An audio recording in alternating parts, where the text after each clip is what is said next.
Hi friends, இன்றைக்கி வந்து எங்கள் அம்மா வந்து நான் வந்து ஸ்நாக்ஸ் வேணும்னு ரொம்ப தொல்லை பண்ணிகிட்ருக்கேன். அதனால் நிறைய கடையில் வந்து இதை வாங்கி செலவு பண்ணுறீங்கன்னு சொல்லிட்டு ஸ்நாக்ஸ் வந்து பண்ணுறதுக்காக நிப்பேட் வந்து ட்ரை பண்ணுறேன்னு சொல்லியிருக்காங்க. ஸோ ரொம்ப சூப்பராக வரும் அவங்க செய்கிற நிப்பேட்டு. வாங்க நம்ம போய் ரெசிபியை பார்ப்போம். முதல்ல வந்து எங்கள் அம்மா பார்த்திங்கன்னா அரிசி வந்து சிம்மில் வச்சு நல்லா முருவலாக வறுத்து எடுத்துக்கிறாங்க. கலர் சேஞ்சை பண்ணாமல் நம்ம வந்து சிம்மில் வச்சு நல்லா வறுத்து எடுத்துக்கோங்க. பார்த்திங்கன்னா கடலப்பருப்பு வந்து தண்ணியில் ஒரு 1/2 அன் ஹவர் போல் ஊற வச்சுருக்காங்க. இதில் வந்து நீங்கள் பார்த்திங்கன்னா ஒரு 3லேருந்து 4 டேபிள் ஸ்பூன் போல் கடலக்கொட்டை வந்து அப்படியே பச்சையாக இருக்கிற கடலக்கொட்டை அம்மியில் இடித்து ஒன்று மதியமாக தட்டி அதில் ஆட் பண்ணியிருக்காங்க. ஒரு 2 டேபிள் ஸ்பூன் போல் உப்பு, 4 கப்புக்கு அரிசிக்கு 2 டேபிள் ஸ்பூன் போல் உப்பு, ஒரு 4லேருந்து 5 டேபிள் ஸ்பூன் போல் மிளகாத்தூள் உங்கள் காரத்துக்கு ஏற்ற மாதிரி நீங்கள் ஆட் பண்ணிக்கோங்க. ஸோ இது எல்லாமே நம்ம வந்து ஒன்றா சேர்த்து தண்ணி ஊற்றி வந்து நம்ம பிசைஞ்சு எடுத்துக்க போகிறோம். ஸோ இதில் வந்து என்ன பண்ணியிருக்காங்கன்னா பூண்டுமே கருவேப்பிலுமே வந்து அரைச்சிட்டு இதில் ஆட் பண்ணுறாங்க. ஸோ பூண்டு வந்து ஒரு முழு பூண்டு, ஒரு 2-3 கொத்து கருவேப்பிலை அதுவுமே இதில் இந்த அரிசி மாவில் வந்து அரைச்சி போட்டுட்டு ஒன்று மதியமாக அரைச்சி போட்டு எல்லாமே ஒன்றா தண்ணி ஊற்றி பிசைஞ்சுக்கோங்க.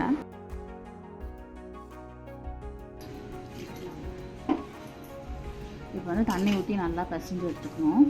சுடுதண்ணி எல்லாம் இல்லை, நார்மல் வாட்டர் தான்.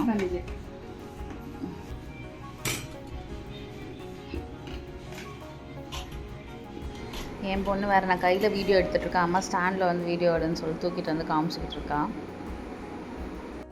இப்போ வந்து எண்ணெய் ஒரு கடாயில் ஊற்றிக்கோங்க. எண்ணெய் சூடான அப்புறம் அந்த சூடான எண்ணெயிலேருந்து ஒரு கரண்டி எண்ணெய் எடுத்து மாவு பிசைஞ்சிருக்கோம் இல்லையா, அதில் வந்து ஆட் பண்ணிவிட்டு பிசைஞ்சிக்க போகிறோம்.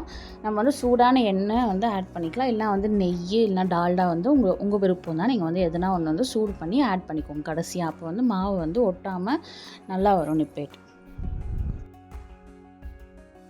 இப்போ வந்து எண்ணெய் சூடாகிறதுக்குள்ளே நம்ம சின்ன சின்னதாக பால்ஸ் வந்து ரெடி பண்ணி வச்சுக்கலாம். எண்ணெய் சூடானதும் நம்ம தட்டி தட்டி எண்ணெயில் வந்து விட போகிறோம். சூடாகிடுச்சு. என்ன பண்ணுங்கள், ஒரு பாலித்தீன் கவர் இல்லைனா வந்து ஒரு வெள்ளை மல்லு துணி வந்து எடுத்துகிட்டு அதில் வந்து லைட்டாக வந்து இந்த மாதிரி எண்ணெய் தடவி தட்டி நல்லா நல்லா எண்ணெய் தடவிக்கோங்க. அப்போ தட்டும் போது வந்து நம்ம தட்டிட்டு எடுக்கும் போது வந்து ஒட்டாமல் வரும். அதனால தான் நம்ம எண்ணெய் வந்து கீழே தடவிட்டு அதுக்கப்புறம் தட்டிக்கோங்க. ரொம்ப மெலிசாவோ தட்டாதீங்க, ரொம்ப குண்டாவோ தட்டிக்காதீங்க. அந்த திக்னஸ் நான் வந்து உங்களுக்கு காமிக்கிற பாருங்கள், அவ்வளோ திக்னஸ் இருந்தால் போதும்.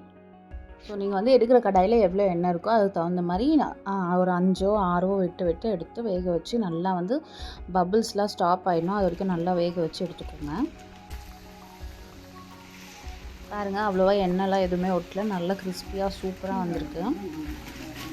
இப்போ நல்லா வெந்துச்சுன்னா மேலே வந்து நல்லா ஃப்ளோட் ஆகும். ஸோ ஃப்ளோட் ஆகும்போதே உங்களுக்கு தெரிஞ்சிடும் கரெக்டாக வெந்திருக்குன்னு சொல்லிட்டு. ஸோ அந்த ஸ்டேஜில் நீங்கள் வந்து எடுத்துக்கலாம். ஸோ நம்ம ரிமைனிங் இருக்கிற நிப்பேட்டுமே போட்டு எடுத்துட்டோம். பபிள்ஸ் நல்லா ஸ்டாப் ஆகிடுச்சு பாருங்கள். ஸோ பபிள்ஸ்லாம் ஸ்டாப் பண்ணப்போ நம்ம எடுத்துக்கலாம். ஸோ எல்லாம் செஞ்சு ஆன அப்புறம் ஒரு பாத்திரத்தில் போட்டு நல்லா கொஞ்சம் சூடெல்லாம் ஆறின அப்புறம் ஒரு பாக்ஸில் போட்டு ஏர்டைட் கண்டெய்னரில் மூடி வச்சுக்கோங்க. நீங்கள் நல்லா 1 மாதம் வரைக்கும் கூட வச்சு சாப்பிட்லாம், சூப்பராக இருக்கும்.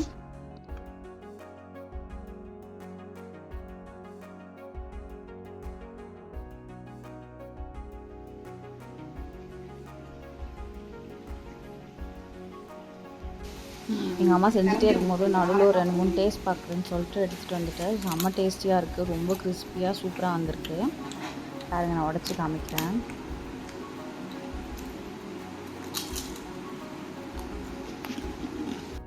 கடைசி ஒரு நாள் நான் நல்லா மெலிசாக தட்டி விட்டுக்கினேன், எனக்கு மட்டும் சூப்பராக வந்திருக்கு. இங்கே பாருங்கள், எல்லாமே வந்து நம்ம பொரிச்சு முடிச்சிட்டோம். அடுத்து என் பொண்ணு டேஸ்டிங் கூப்பிட்டாச்சு.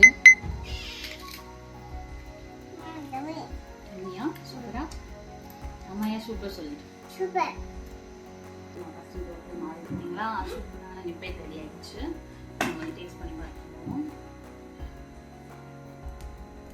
என் பொண்ணு அங்கே சைட்லேருந்து கேட்டுட்ருக்கா எப்படி இருக்குதுன்னு சொல்லிட்டு. நிப்பேட் ரொம்ப ஹார்டாகவும் இல்லை, ஒரு மாதிரி லச்சனாகவும் இல்லை, நல்லா கரெக்டான பக்குவத்தில் வந்திருக்கு. ஸோ சொன்ன ஸ்டெப்ஸ் அப்படியே ஃபாலோ பண்ணிக்கோங்க, சூப்பராக இருக்கும்.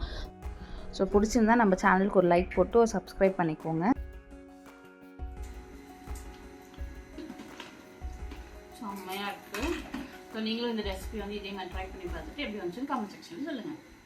பாய்.